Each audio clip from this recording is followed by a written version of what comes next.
আজকের দিনটা ছিল জাস্ট অসাম। গরমের ছুটিতে ছেলেকে নিয়ে প্ল্যান করলাম সাউথ সিটি মলে যাওয়ার।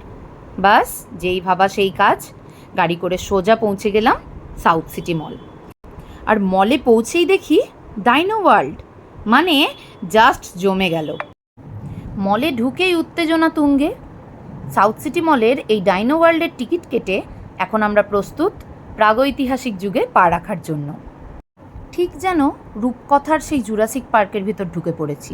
চারিদিকে ডাইনোসরদের গর্জন।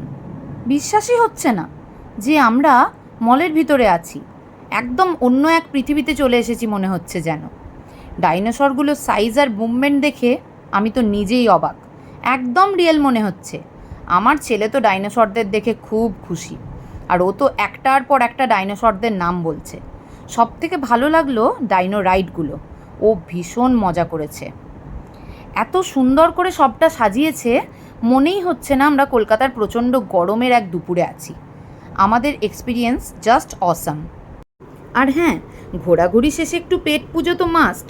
ফুড কোর্টে মনের মতো খাওয়া দাওয়া করে এখন আমরা বাড়ি ফিরছি। দিনটা একদম পারফেক্ট ছিল। তোমরা কিভাবে কাটাচ্ছ এখন এই গরমের ছুটি?